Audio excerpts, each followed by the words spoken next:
Salam, sizinlə kompleks ədədə aid belə bir sualın həllinə baxacaq bugün. Səhifə 153-də 68-ci sualdır. Bilmək istəyənlər üçün test topusundandır. Z çıxılsın 2i bərabərdir mənfi vurulsun z plus 3. Əvvəlcə misalı köçürək. Z çıxılsın 2i bərabərdir mənfi i vurulsun z üstə gəlsin 3. Olarsa z kompleks ədədinin həqiqi hissəsini tapın deyir.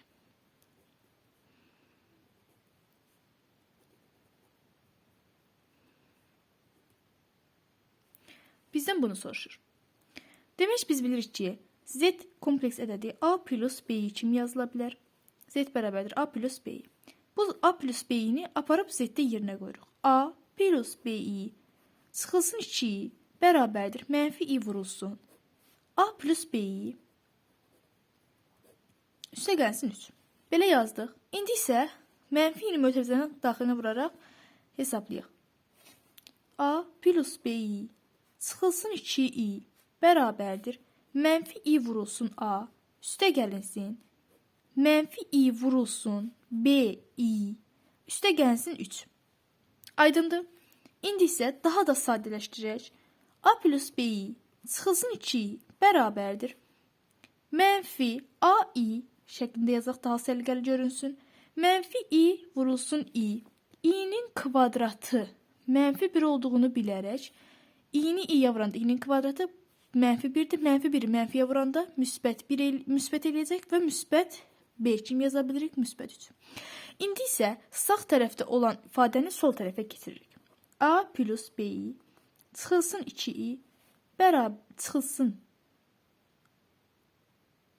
mənfi a-i çıxılsın b çıxılsın 3 bərabərdir 0. İndi isə sadələşdirək. A plus b-i çıxılsın 2i üstə gəlsin a-i çıxılsın b çıxılsın 3 bərabərdir 0. Buradan həqiqi hissəni, daha doğrusu həqiqi hissələri və xəyali hissələri bir tərəfə yığırıq. A çıxılsın b çıxılsın 3 üstə gəlinsin b çıxılsın 2 üstə gəlsin a vurulsun i bərabərdir 0. Aydındır. Sonra biz bilirik ki, toplananların ayrı-ayrılıqda cəmin 0 olması üçün toplananların ayrı-ayrılıqda 0 olması lazımdır. A çıxılsın b çıxılsın 3 bərabər edəcək 0-a. B çıxılsın 2 üstə gəlsin a bərabər edəcək 0-a. B üstə gəlsin a bərabərdir 2. A çıxılsın b bərabərdir 3. Bunu 2 cür həll etmək olar. Bunu sistem şəklində həll edə bilərik. Yazırıq. A çıxılsın b bərabərdir 3. B plus a və yaxud da a plus b fərq etməz. Yenə də toplananların yerini dəyişəndə cəm dəyişməyəcək. Yazırıq. A üstə gəlsin b bərabərdir 2. Tərəf-tərəfə toplayırıq. B-lər ixtisar gedir. 2a 3 üstə 2 5. Buradan da a-nı alırıq necə? 2,5. Düzdür. A-nı 2,5 aldıq. B-ni almaq üçün bunu aparıb birinin yerinə qoyuruq. Məsələn, yazaq birincidə. A çıxılsın b bərabərdir 3 olarsa, a-nın yerinə 2,5 yazırıq. Çıxılsın b bərabərdir 3. B keçir bu üzə. Bu deyilir mənfi 0,5. B-ni də mənfi 0,5 aldıq. Deməli, kompleks ədədimiz belə bir formaya düşəcək. A plus b-i olduğundan 2,5 plus, əvvəlcə belə yazaq, eybi yox, 0,5 b-ni yerinə yazdıq və i bərabərdir 2,5 çıxılsın 0,5 i.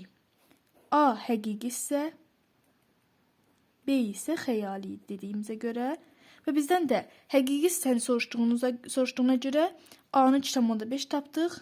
Cavabımız 2,5. Amma ikinci yol dedim sizə. İkinci yol necədir? Əslində çox da sadədir. A çıxılsın b bərabərdir 3 deyil və b plus a bərabərdir 2-dir. Düzdür. A çıxılsın b. A-nı yazırıq 3 plus b kimi. Burada a-nın yerinə yazmışdıq. 3 plus b. Yerinə qoyuruq. Üstə gəlsin 3 plus b bərabərdir 2. 2b bərabərdir 3'ü o biri tərəfə keçirir. Mənfi 1 və buradan da b-ni mənfi 0,5 alırıq. Yenə də B-ni 0,5 alırıq, aparıb yerinə qoyuruq. Bunu aparıb yerinə qoyuruq. A-da 3 çıxılsın. 0,5 2,5-i verəcək bizə. Yenə də A-nı 2,5 almış olduq. İstər bu yolla gedin, istər bu yolla gedin. Yenə də 2,5 alacaq. Və yenə də kompleks ədədin həqiqi hissəsi 2,5 olmuş olacaq. Misalımızın həlli sona çatdı demək olar ki.